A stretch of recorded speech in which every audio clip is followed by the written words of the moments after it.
प्रज्ञा, शील आणि करुणा. जय भीम म्हणजे मानवता. जय भीम म्हणजे सकारात्मक विचार. जय भीम म्हणजे एक निस्वार्थी संघटना. जय भीम म्हणजे जय भीम म्हणजे एक विचार. जय भीम म्हणजे एक आवाज. जय भीम म्हणजे काय जय भीम वाले हे करतात ना नाही. इथे आपल्या लोकांची मोठी शोकांती काय आपले जयवाले काय करतात आणि समाजासाठी काय करतात हे पाहायचंय का तुम्हाला? हो मग पाहतो. माताजी की जय. माताजी की जय. माताजी की जय. माताजी की जय. शांतता शांतता शांतता. फक्त देवाला तुम्ही आलात. हो माताजी.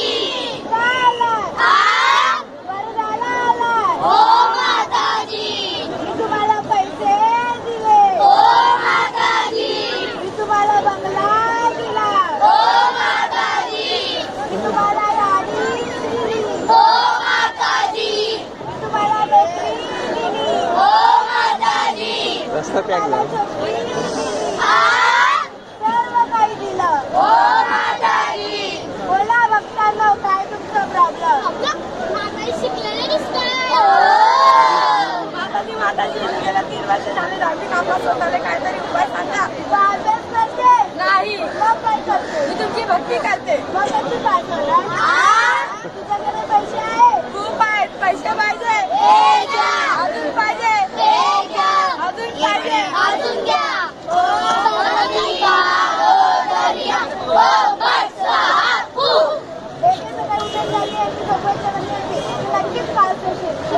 माताजी की जय. माताजी की जय. माताजी की जय. माताजी माताजी माझी बायको वधू सासूची काहीतरी उपाय द्या. तुझ्याकडे पैसे आहे? हो खूप आहे. पैसे पाहिजे? अजून पाहिजे? अजून पाहिजे? अजून घ्या.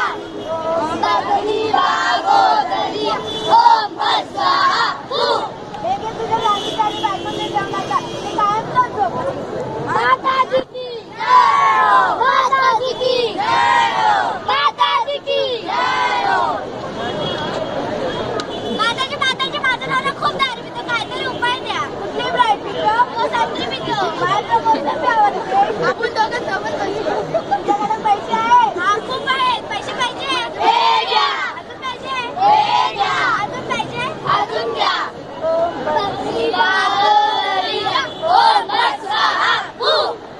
तुझ्या बायको नवऱ्याला येते तर नक्की दारू सोडत. वाढ बघ. माताजी की जय.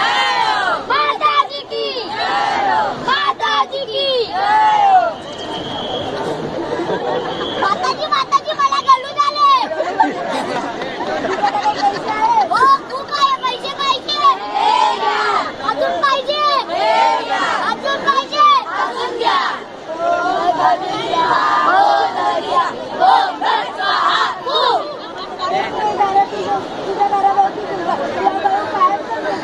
माताजी की जय. माताजी की जय. माताजी की जय.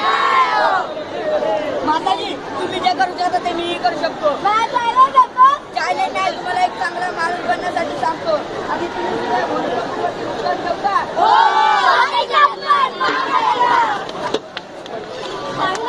आपले हे लोक दोन्ही माता व भुवांच्या चमत्काराला बळी पडत आहेत आणि आपला अल्पपण गमावला आहे. तर अशा या अंधश्रद्धेमध्ये होरपळलेल्या आपल्या समाजाला बाहेर काढणं अशा या अंधश्रद्धेविरुद्ध लढणाऱ्या म्हणूनच आपल्यामध्ये बरोबर एकच विचारावा आहे. तरच आपण खऱ्या अर्थाने म्हणू शकतो आम्ही जय भीम वाले. जय भीम वाले. जय भीम वाले.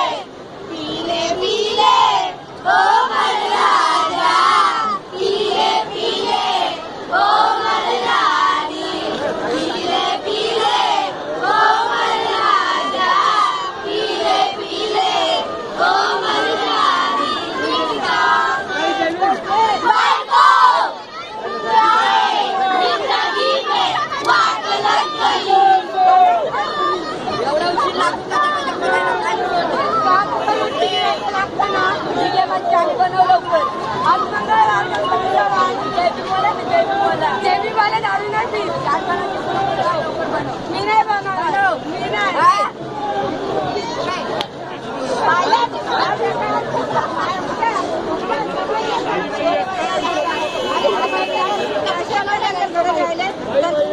तुमच्या मुलावर आपल्या मुलावर काय संस्कार होते आपण खरोखर खऱ्या अर्थाने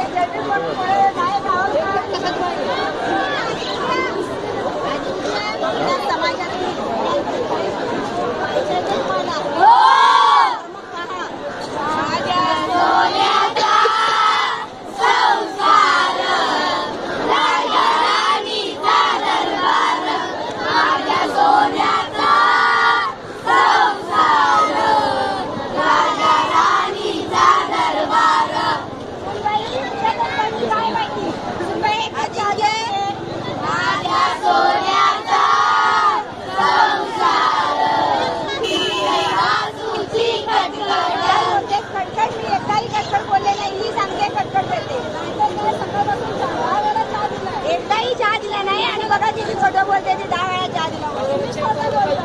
कोण बोलतंय सांगायला कोण बोलतंय ते चहा दूध घ्या आणि पिठात कशा दोन दिवस काय माहिती माझ्या मुलांनी अशी कुठली मुलगी बघितली आणि माझ्या घराचा पूर्ण सत्कार झाला. हो गेली ना मला पण पाहिजे सायकल.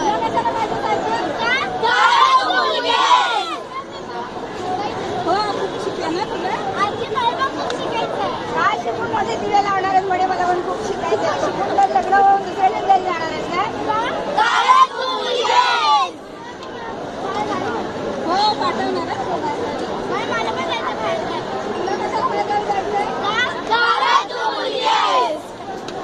आताच आपण पाहिलं दोन स्त्रिया एकमेकाशी मांडत होत्या. जेव्हा मुलीला विरोध करण्याची वेळ आली तेव्हा दोघींचा विचार एकत्र झाला. आता तुम्ही सांगा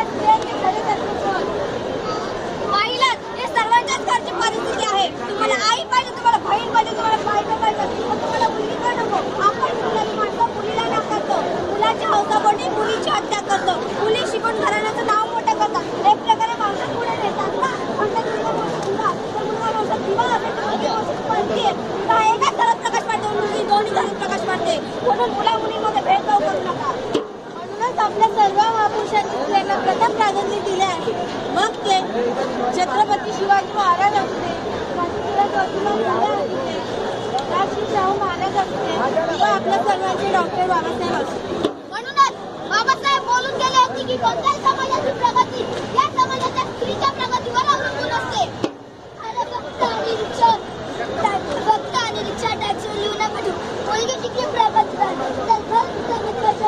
मुलीने शिकवा आणि शिकवा तरच आपण खऱ्याचे बोलू शकतो की आम्ही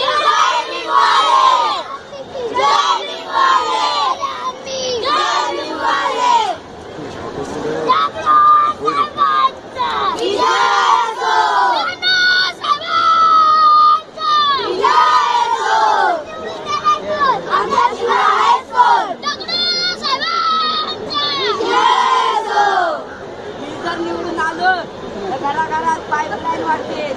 मी जर निवडून आलो ऐकलं का सर्वांनी. मी जर निवडून आलो तर तुम्हाला गटार बांधून देईन.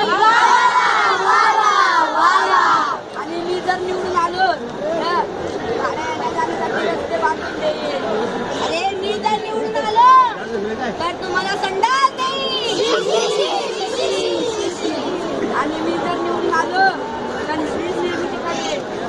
मी जर निवडून आलो तर तुम्हाला नवीन कपडे येईल. आणि ऐका मी जर निवडून आलो ना सर्वांच्या खात्यातून 25,000 मी जर निवडून आलो सर्वांच्या खात्यात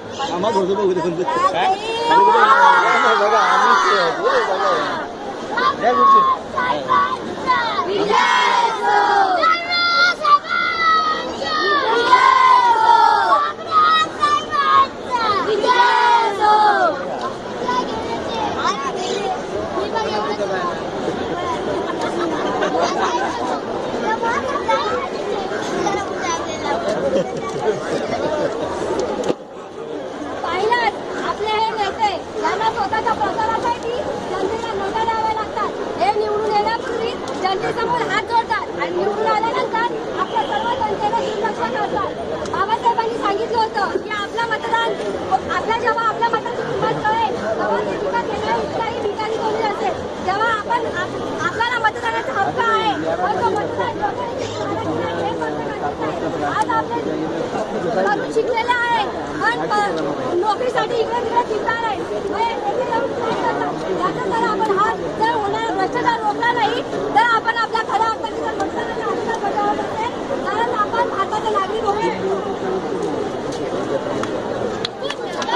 रवींद्रनाथ फुले या भूमीवरी जन्माले ज्ञान जानवी वन फुलविले ग शदान सतेबाई ज्ञान जानवी वन फुलविले ग शदान सतेबाई पूज कवी रवींद्रनाथ फुले या भूमीवरी जन्माले ज्ञान जानवी वन फुलविले ग शदान सतेबाई ज्ञान जानवी वन फुलविले ग शदान सतेबाई पूज कवी रवींद्रनाथ फुले या भूमीवरी जन्माले ज्ञान जानवी वन फुलविले ग शदान सतेबाई ज्ञान जानवी वन फुलविले ग शदान सतेबाई. 14 ऑक्टोबर 1956 रोजी डॉक्टर बाबासाहेब आंबेडकरांनी नागपूर येथे आपल्याला बौद्ध धर्माची धम्मदीक्षा दिली आणि त्या धम्मदीक्षेबरोबर 22 प्रतिज्ञा दिल्या.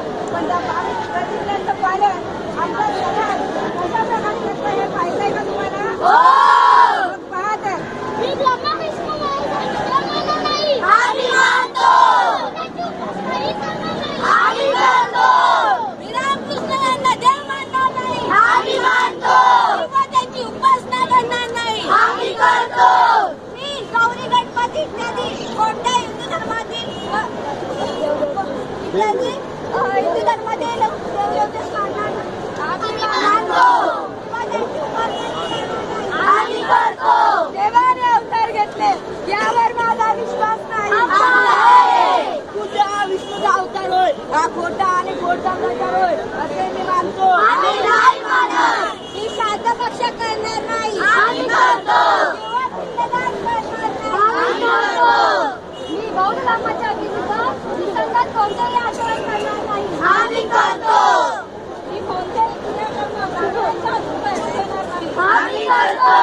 सर्व मनुष्य मात्र समान आहे असे मी मानते आम्ही नाही मानत. मी समता जपण्याचा प्रयत्न करीन आम्ही नाही करत. मी भगवान बुद्धाने सांगितलेल्या अष्टांगिक मार्गांचा अवलंब करीन आम्ही नाही करत. मी भगवान बुद्धांनी सांगितलेल्या 10 बातमीचा आम्ही नाही पाळत. मी सर्व प्राणीमात्रांवर दया करीन व त्यांचे लालन पालन करीन आम्ही नाही करत. मी चोरी करणार नाही आम्ही करतो.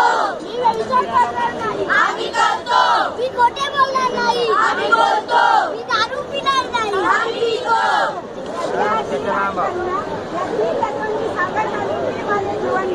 आम्ही नाही घालवत. मी माझ्या इतिहास मनुष्य मात्राला उत्कर्षाला हानिकारक असणाऱ्या आणि मनुष्य मात्राला असमानला नीच मानणाऱ्या हिंदू धर्माचा व इतर धर्माचा त्याग करते आम्ही नाही करत. व बौद्ध धर्माचा स्वीकार करते आम्ही नाही करत. तो सद्धम्मा आहे आमची नाही पडलेली आहे. माझा नवा जन्म होता असे मी मानते आम्ही नाही मानत. मी बुद्धांच्या शिकवणीप्रमाणे वागेल अशी प्रतिज्ञा करेन आम्ही नाही करत. बाबासाहेबांचे महापरिनिर्वाण होऊन आज 60 वर्ष पूर्ण झाली. या 60 वर्षात आपल्या समाजाने फक्त दुःख व्यक्त केले.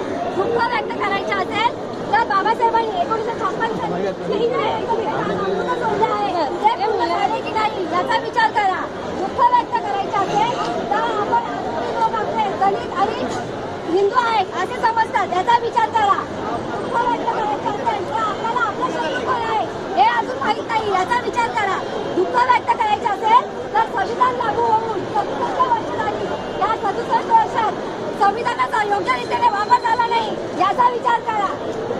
दुःख व्यक्त करायचं असेल तर आपण फक्त 14 एप्रिल आणि 6 डिसेंबर हे 2 दिवस बाबासाहेबांना देतो आणि 363 दिवस आपण स्वतःसाठी वापरतो. बाबासाहेबांनी आपले संपूर्ण आयुष्य समाजाला दिले. बाबासाहेबांनी फक्त माझा समाज उत्कृष्ट आहे याचं दुःख व्यक्त केलं असतं तर आज समाजामध्ये परिवर्तन झालं नसतं. आतापर्यंत बाबासाहेबांचं झालेलं दुःख व्यक्त करत बसण्यापेक्षा बाबासाहेबांचं राहिलेलं काम पूर्ण करायचं. गौरी गंगो म्हणजे मानवतेचा, समानतेचा, एकताचा आणि माणसाला जोडणारा असा सुंदर गंग. पण आता जो म्हणजे माणसं स्वतःला म्हणजे समजून घेतात त्यांना सुद्धा म्हणजे गौरी गंगो म्हणजे नाही. आज महामानव परमपूज्य डॉक्टर बाबासाहेब आंबेडकरांचं महापरिनिर्वाण